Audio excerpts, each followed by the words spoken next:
Hey guys, what is going on? Welcome back to the Baltimore Orioles franchise here in MLB 17, the show. So we have reached the playoffs, we've won the division, so now we're pretty much just going to recap before we get into the playoffs. But first, let's see who actually made the playoffs. So we won the division, 8-game lead over the Red Sox, and as you can see, the Red Sox will be the top wild card, and the Yankees, who just a month to go, were about 5.5 back. They get the second wild card spot, so looks like we're going to see one of the teams we're used to seeing the whole year. Tigers come away with that division over the Indians' 2-game lead. See the White Sox there, 117 losses. That might be one of the worst teams in baseball history. So the Astros get that division win over the Angels with 91 wins there. And you see Red Sox, Yankees get that wild card, so that'll be your wild card game. Yankees and Red Sox. You see the Yankees with a 6-game win streak at the end of the season to get in there. So in the National League East, the Nationals get that division victory. 2 games over the Mets, and the Marlins kind of fell back a little bit, but still, they will be in a wild card team, have a chance to compete for the playoffs. The Cubs in there with 99 wins, get that division win easily over 27 games over the Reds and Cardinals. And the Dodgers, best team in baseball, 111 wins. Easily have won that division. I think with a month they had that division wrapped up. But they best team in baseball, so let's see. They're the defending champs, so probably the favorites going in for sure. Now we'll go to the Warriors, and Jonathan Schoop wins the MVP, and with those numbers like that, it's no surprise.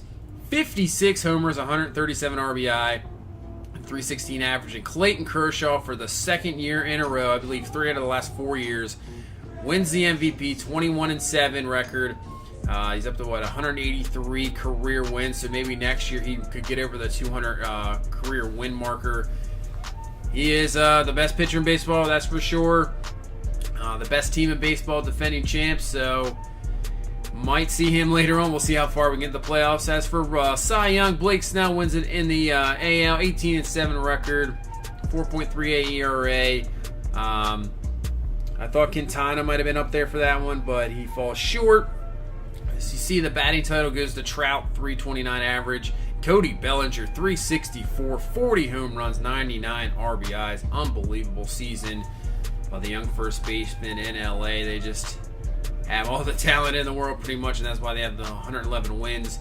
As for reliever of the year, Tony Watson wins it for the second year in a row there, 44 saves. And Jansen, second year in a row as well, with 49 saves for that Dodgers team with a 1.93 ERA. As for Rookie of the Year, Dennis Bush wins it for the Braves, 288 record, average, 22 home runs, the catcher. And we get it with Chance Sisco. He gets the Rookie of the Year. Obviously, Franklin Wirth is up there as well, but Sisco with that power numbers, 26 home runs, 76 RBIs, the catcher pulls away there. Now we'll just go through real quick the Gold Gloves. Just see if we have anybody that won a Gold Glove for us, and it does not look like we do. So that might be the first time in a few years we don't have a Gold Glove winner. We'll take a look at the National League Gold Glove winners. Arenado there, Swanson. Cespedes still playing well, getting up there in age. So now we'll take a look at some league leaders. You see Trout, who won the batting title, 329 average. Bellinger with the 364 average, but Turner right below him with the 326. So the Dodgers looking just 111 wins are going to have every stat possible for sure. As he would lead the league in hits though with Jonathan Schoop. Trumbo was right there with 208, so we got top 2 in hits. Trout there with doubles with 49. But you see in the bottom list, Trey Mancini comes away with 41 doubles on the season. That's what brought him back this year, and he did not disappoint, that's for sure. Triples, Hayward with 15 triples, wow. Gene Chikura with 10 triples. On the year, we're not going to have anybody up there. Schoop, 56 home runs, but look at the home runs. Sano, 47, Trumbo, 44. We absolutely dominate in the home run department. It is crazy to see the power on this team. In the National League, Stanton with 45 led there, Arenado there with 43 RBIs. Stanton leads in the National League with 125. Peterson there with a 118. And we led the league, pretty much the whole league, with 137 RBI with Schoop. Trout was right there with 132. Stolen bases, Revere with 40. And Degor with 52. As for pitching, we saw Blake Snell in the AL with 18. But Dallas Keuchel there with 17. Quintana there with 17. We had Martinez with 15. So we had a lot of guys, 3 games over 15, you can't complain. And this Dodger team just continued to amaze. Raku with 23 wins, Kershaw with 21, Stripling with 19. They almost had 3 20-game winners. That is some unbelievable pitching. That's going back to like the 1960s Dodgers.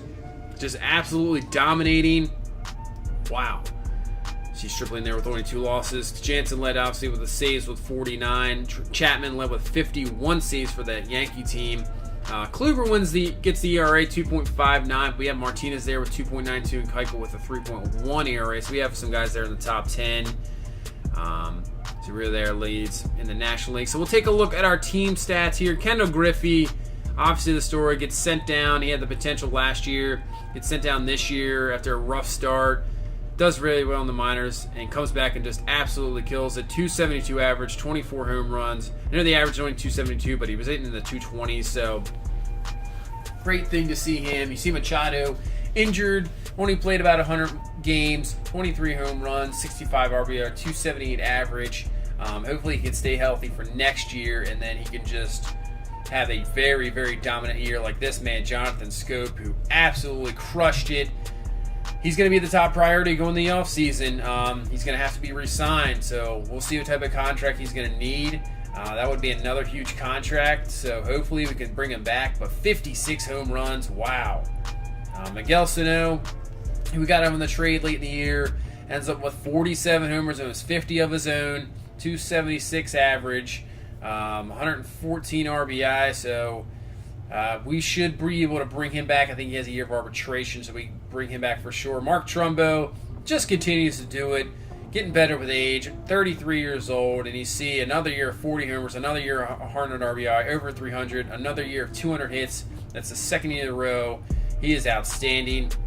Trey Mancini, who we got back in the trade, 27 homers, almost 30 of his own, almost hitting 300. Obviously a great fielder, can play anywhere, first base, outfield, wherever you want to put him. He's fantastic. Franklin Wirth could have been up for Rookie of the Year. 286 average, 19 home runs, 71 RBI, 11 stolen bases.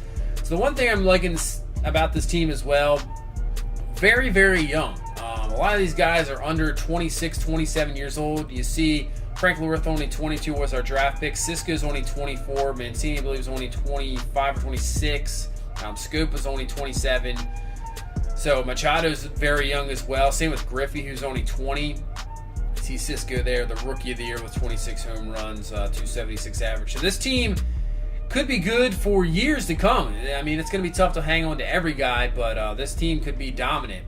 This is the surprise for me. Adam Jones, who's had past couple years have been disappointing. You know, he's getting up there in age, so you're thinking maybe he's declining. Nope. He comes back with a year hitting about 300, 29 home runs, plays 143 games. I mean, great season for Adam Jones. I was glad to see that. Wasn't even sure I was going to bring him back last offseason, and I'm glad I did. He's kind of was the leader of this team, and glad we brought him back, and he had a very, very good year. So as for pitching, Dallas Keuchel, we got in the trade last year. We signed him to the big contract, 17-9 record, definitely worth it. Give us that ace of the staff, 3.1 ERA. Carlos Martinez had a great year, 15-4, ERA under 3. We got that trade a few years ago. That's the pitcher I was hoping I was getting. Kind of disappointment last year, but this year dominance. And then Jose Quintana, 17-4 with a 3.52 ERA. You could see the stats with the White Sox. ERA's under 3, but not a lot of wins. Didn't get a lot of run support. Tough to get when your teams are losing 100 games a year, but comes to us. We got a winning atmosphere going, and he gets 17 wins.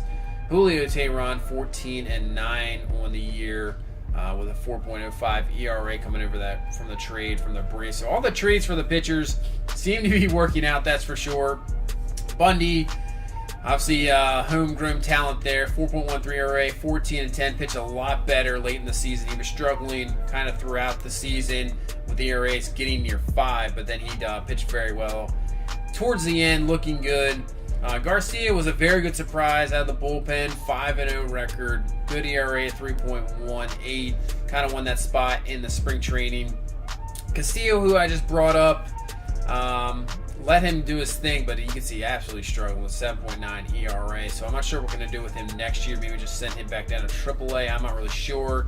Jose Leclerc we got from a trade as well. Not too bad, 3.99 ERA. Had 2 saves on the year. Yasiel Alcier we got over his trade as well. He pitched outstanding. I like his stuff. He's only 27 years old, so hopefully he can be a bullpen arm for the future on. Carter Capps pitched very well at the end of the season as well. Like I said, another guy was kind of struggling early on, but finishes with a 3.98 ERA. Good stuff there. Yacobonis, who we brought up late in the season, pitched well in AAA, and he did not disappoint so far. Only 8 innings pitched, but the 10 Ks, only 2 walks. So he could be a yarn going to the future. Darren O'Day, the ageless wonder, pretty much 36 years old, just continues to do it. Once again, 2.43 ERA, whip under 1. Once again, this guy is unbelievable. And Zach Britton kind of struggled this year. ERA, you see it very high, elevated, 4.7. He had 37 saves on the year, so last year he only had 28. He had 4 blown saves, kind of struggled a little bit, but still can be dominant closer, that's for sure. So as you see, going into the playoffs, the Boston Red Sox have defeated the New York Yankees in that wild card game 6-2. So we will take on the Boston Red Sox, who we've seen a lot in this series. We just can't get away from them, obviously, in our division, and we'll see them again in the playoffs. This team is very good. You see Chris Sale just dominated there. So that's the team we will be facing. Now in the National League, the New York Mets and the Miami Marlins. The Marlins will get the victory 9-2 in that wild card game. They will be taking on the Los Angeles Dodgers, the defending champs. So that should be a very interesting series as well. So as you see, we take on the Red Sox. So the plan here is, I think the plan is to play every other game. I'll play the first game, sit in the second from there on out. So hopefully we can get to the ALCS here, and then never know, maybe get to a World Series here in year 3. So that'll do it for this one. Thank you so much for watching. Please leave a like, comment, and subscribe, and we'll see you in the playoffs against the Red Sox. Bye-bye.